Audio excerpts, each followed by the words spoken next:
자, 오늘은 경제적 자유에 대해서 이야기하겠습니다. 많이 들어본 얘기죠, 우리. 경제적 자유, Financial Freedom. 네. For retire early. 빨리 은퇴하기 위해서, 조기 은퇴죠. 조기 은퇴. 그래서 빨리 은퇴를 위한 경제적인 자유, 뭐 이런 건데, 이 retire early에 두 가지가 있는 것 같아요. 이 조기 은퇴는 최근에 이 밀레니얼 세대라고 있죠. 밀레니얼 세대. 밀레니얼 세대는 보통 뭐 2030이죠. 2030 세대고, 반대로 얘기하면 뭐 베이비 부머 세대 있죠. 베이비 부머. 베이비 부머 세대는 1960년, 50년대 말부터 60년 초까지 태어나신 분들인데, 이 베이비 부머 세대는 지금 60대, 70대, 6070 세대죠. 그런데 이 밀레니얼 세대들이 지금 파이어족을 위해서 자발적인 은퇴를 준비하고 있는 반면에, 자발적 은퇴, 스스로 10억을 만들어서 자발적 은퇴를 준비하는 대신에 이 6070들이 최근에 코로나19로 인해서 조기에 은퇴를 당하는, 이런 비자발적 은퇴를 당하고 있다. 어떻게 보면 씁쓸한 상황이죠. 그러다 보니까 오히려 이들의 자식 버린 이 밀레니얼 세대들이 자기 부모님과 같이 돼서는 안 되겠다라는 생각 때문에 경제적인 자유를 위해서 자린고비 생활을 하면서 10년에 10억 만드는 열풍이 지금 불고 있는데, 저희 회사에서도 그 경제적 자유를 위해서 10년에 10억 만들기, 10억 목돈 마련 절대 법칙이라는 것을 가지고 우리 카페도 만들었고 강의도 하고 있는데, 조만간에 이제 실제 5단계 스텝을 통해서 10억을 만들어가는 과정을 함께 진행을 해보려고 합니다. 오늘 그 청사진에 대한 거를 간단하게 좀 소개를 해드리도록 그렇게 하겠습니다. 제가 그 경제적 자유를 위한 내용들을 많이 보다 보니까 좋은 내용들은 정말 많이 있는데, 어떤 식으로 올라가야 되는지, 그런 어떤 how to에 대한 방법, 구체적인 어떤 수단, 이런 것들이 특별히 없어서 구독자분들이 실천하기에는 좀 어려운 감이 좀 있는 것 같아요. 그거를 좀 5단계로 나눠서 한번 진행을 해보려고 합니다. 5단계까지 되면 이제 10억 만드는 거죠. 물론 이거는 여러분도 아시겠지만 뭐 본인의 취향이라든가 성향이라든가 투자 성향이라든가 아니면 본인이 가지고 있는 수입의 정도, 그죠? 이런 거에 따라서, 절약 정도에 따라서 다 달라질 수 있어요. 10년에 10억이 안 되면 15년에 10억이 될 수도 있는 거고, 또 20년에 10억이 될 수도 있는 거고, 뭐 10년에 5억이 될 수도 있는 거고, 그건 중요하지 않아요. 트리니티 대학의 교수들이 발표한 논문에 의하면, 트리니티 대학교 연구소의 4% 룰이라는 게 있는데, 자기 연봉, 생활비가 예를 들어 300만 원이다. 그러면 이 300만 원에 12를 곱하면 3,600만 원이죠. 이 자기 생활비의 25배를 만들어서 4%로 매년 인출하면 평생 먹고 사는데 지장이 없다라는 거예요. 왜냐하면 목돈을 만들어 놓고 4%의 투자 수익률이 증가가 되면, 이 목돈이 만들어진 상태에서 보통 9억이 만들어지겠죠. 9억이 만들어진 상태에서 4%가 나오면 3,600만 원이라는 이자가 나오겠죠. 이자나 배당이 나오겠죠. 이거를 갖다가 12달로 나누면 월 300만 원의 현금 흐름이 생기는 거거든요. 그러니까 4%씩만 빼서 쓰면 원금은 그대로 보존이 된 상태에서 이자만 가지고 1년에 한 12달 생활을 하는 거예요. 그렇기 때문에 파이어, 경제적인 자유를 누리면서 일 안 하고 살아갈 수 있다. 그러니까 젊을 때, 20대 중후반에 바짝 10년 동안 돈을 10억 만들어서 40대 초반에, 30대 말에 은퇴하는, 뭐 이런 생활을 꿈꾸는 거죠. 어떻게 보면 여러 가지 이유가 있겠지만 어쨌든 만드는 게 중요하니까, 그런 차원에서 이런 트리니티 4% 룰을 하려면 어쨌든 10억이라는 돈을 만들어야 된다. 이게 몇 년이 걸리든 간에 목표는 1단계는 일단 작은 종잣돈을 만드는 시드머니를, 그게 보통 100만 원이라고 했죠. 네. 그 다음에 2단계 스텝 2는 비상금을 만들어야 돼요.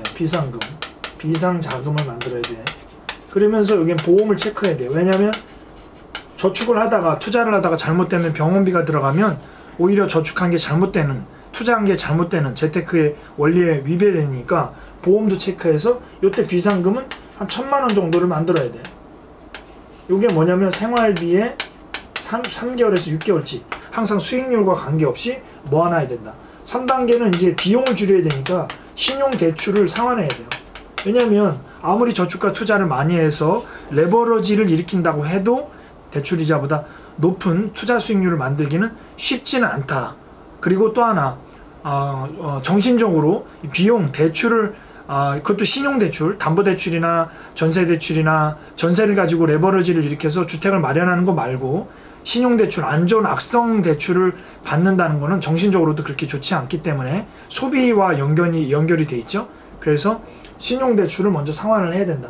이렇게 되면 요거는 뭐 예를 들어 1억의 신용대출이 있다 라고 하면 마이너스 1억이 0원이 되는 거죠.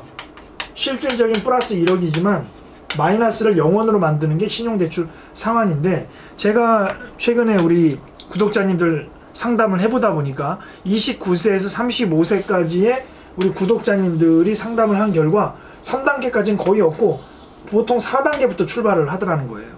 예, 종잣돈도 있고 비상예비자금도 있고 신용대출도 없어요. 그러니까 4단계부터 출발을 바로 하면 되는 거죠.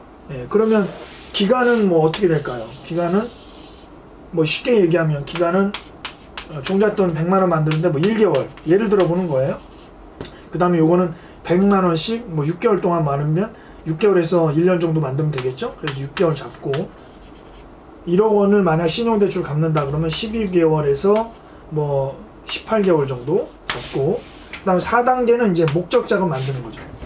우리 뭐가 있습니까? 노후자금이나 주택마련이나 자녀 학자금, 안 그러면 또 학자금 대출 받을 테니까. 그래서 요거를 갖다가 요게 보통 뭐 2년 정도라고 그러면 요거는 한 3년 정도. 그래서 금액은 0원에서 한 3억 원 정도, 2억에서 3억 원 정도 만드는 거죠. 그리고 마지막으로 경제적 자유를 위해서 3억에서 10억 원까지 만드는 거죠. 기간은 한 5년 정도 걸린다. 이렇게 보면 되겠죠. 보통 수익률은 요거는 한 1%, 요거는 한 2%, ROI, 리턴 온 인베스트, 투자 대비해서 얼마의 수익률을 만들어야 되느냐, 이게 이제 점점점 올라가는데 3%, 그 다음에 한 5%까지 올려야 되고 여기는 7%까지는 가야 되겠죠. 예. 자, 그리고 나면 방법이 제일 중요하죠. 방법도 5가지예요. 요런 단계를 1단계 과정에 들어오시면 되고요. 2단계 들어오시면 되고, 2단계 통과하신 분들은 3단계 들어오면 되고, 나는 신용대출이 없다 그러면 4단계 들어오시면 되는 거예요. 이런 식으로 순서대로. 근데 나는 종잣돈도 없고 마이너스고 비상금도 없고 뭐 아무것도 없다 그럼 1단계부터 들어오셔서 경제적인 지식을 배우면서 나아가는 거죠. 각 단계마다 주력해야 되는 방법이 약간씩 다른 거예요. 1단계 방법은 가장 중요한 거는 비용을 절약하는 거예요. 비용 절약, 아끼는 거죠. 일단 고정 비용을 아껴야 돼.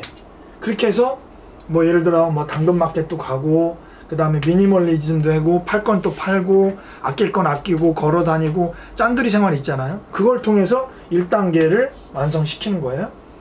그렇게 해서 이 짠돌이 생활은 10억 만들 때까지 계속 유지해야 돼요. 아끼는 거예요.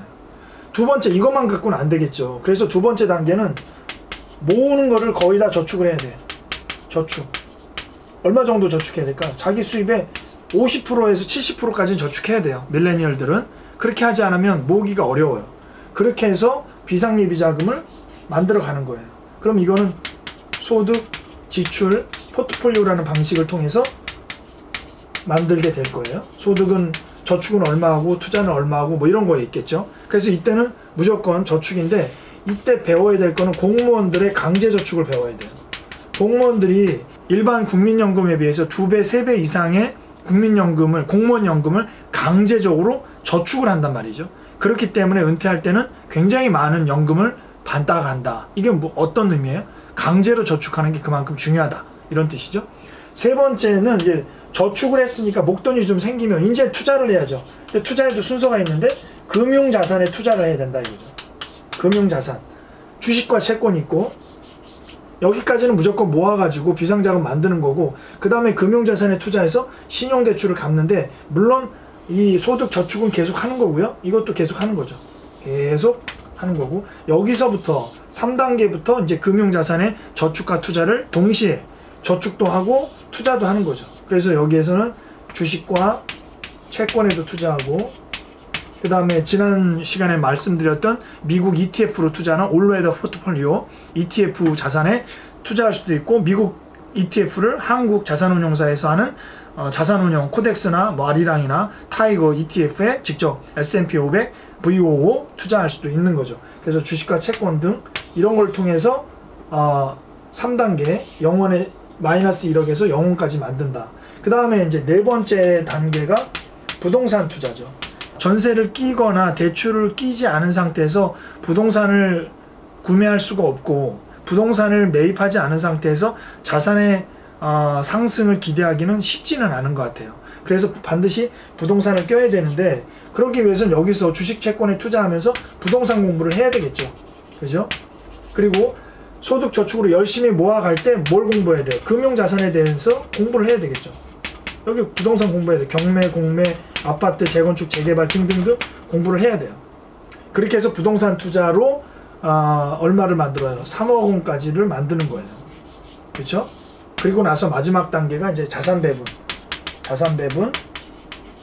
리밸런싱, 절세, 마지막 단계죠. 그래서 마지막 단계에서 3억 원의 돈을 10억 원으로 만드는데, 절약하면서 소득으로 저축은 계속하면서 금융자산 투자와 부동산 투자를 통해서 계속적으로 갭이나 그 다음에 부동산 시세 차익을 노리면서 마지막으로 시간에 돈을 버는, 그래서 미래 가치는 현재 가치 곱하기 1 플러스 R의 N승이라는 복리법칙이 있죠. 그래서 미래 10억을 만드는 것은 현재 이 시점에 얼마의 부동산 자산과 금융자산을 가지고 있느냐에다가 1 플러스 R, 이게 수익률이죠.